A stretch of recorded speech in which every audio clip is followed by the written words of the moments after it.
It seems that you think that BLM and bad science are eating the world. In the real world, though, I don't see it happening. What am I missing?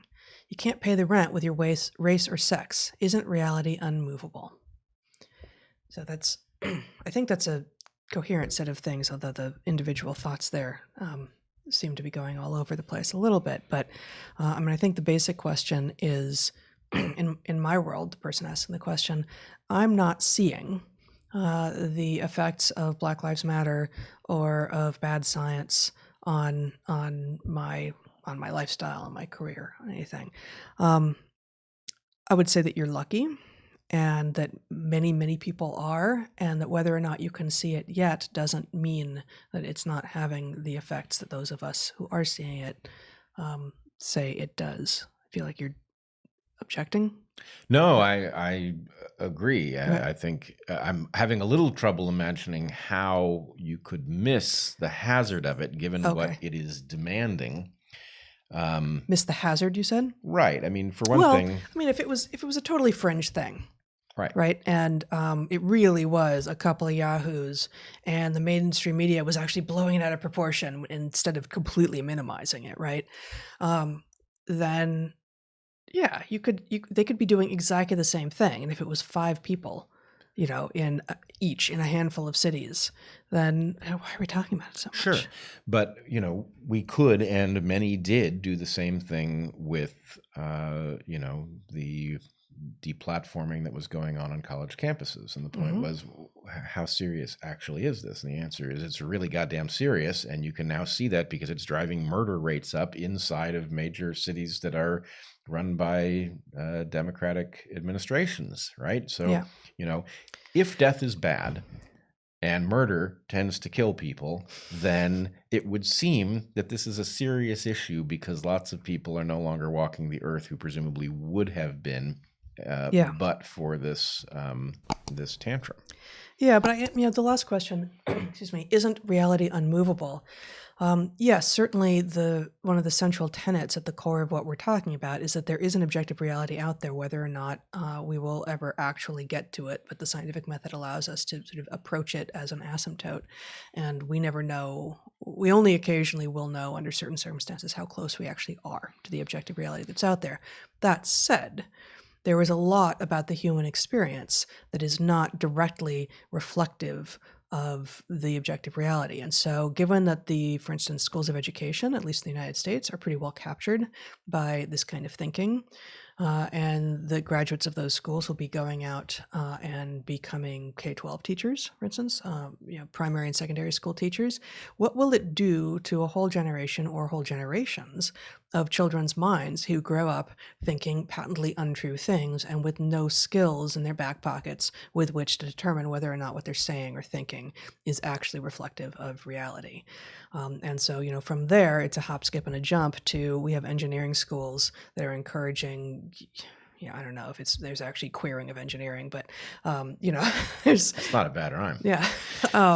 But God, many episodes ago, we talked about some PhD thesis in an engineering school being defended that was clearly intersectional. And, at the point that bridges start falling down, obviously you have a direct conflict between intersectionality and reality, where civil engineering just can't accommodate this. But there's a whole lot of space between, totally social constructed stuff over here and, does the bridge stand or not?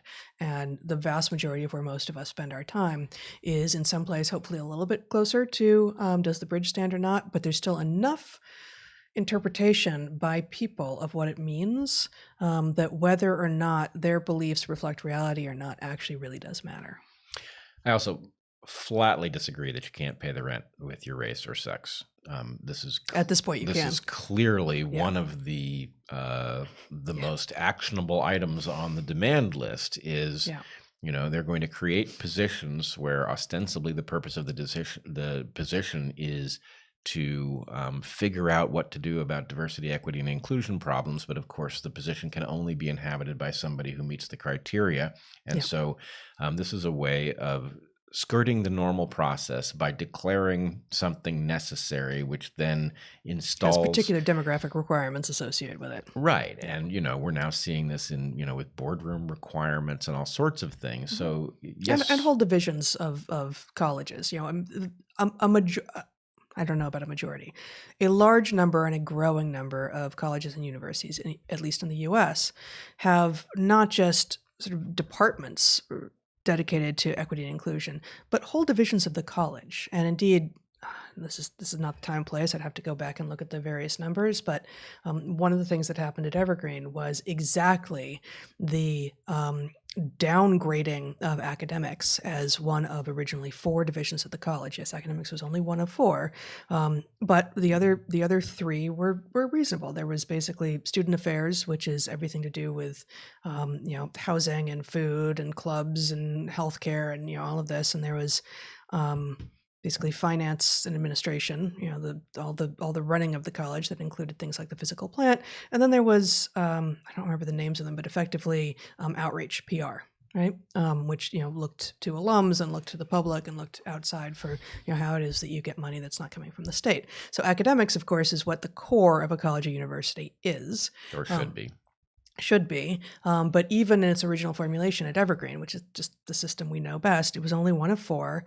Most universities, which are just colleges that have PhD granting authority, they're bigger. There are presumably more divisions than that. But one of the things that the not so hapless, but perhaps intent on destroying the college president at Evergreen did was demoted academics and created 2 new divisions of the college, including one, and again, I don't remember exactly what it's called because I don't have my notes up here right now, but a diversity, equity, and inclusion vice president and all of the staff accompanying that. So whereas before there had been 4 VPs, academics, student affairs, finance and admin or whatever, and public relations or whatever it was called, now there was additionally a VP at the same level for equity and inclusion, which extremely highly paid with, in the hierarchy of positions, somebody who did not have lots of experience, so somebody who jumped a bunch of levels and was suddenly being paid, $100,000 plus a year. More than that, but it was a lot of money for Evergreen in particular. Yeah. And they needed to staff her entire right. And you don't staff those positions either while being blind to things like race and sex, and that's an abomination. Yeah, and so in that case, that was bridges falling down on the job. Yeah, that was my line, dude. Oh, did you say that? Yeah, well, actually, not bridges falling down the job. I referred to faculty trolls hiding under bridges. Yes. There you go. Yes. So sorry, it's a redux, but but it's different. Yeah, it's different. So in any case, and the final thing that I would say there is just think back to what we were talking about in the first hour with respect to the University of Chicago and what it's doing to English. That's a career path that is now being explicitly narrowed to people who only espouse one interest and presumably one perspective on it. So anyway, yes, you can very definitely pay the rent with this stuff, and that's a hazard to everything else that should be rewarded.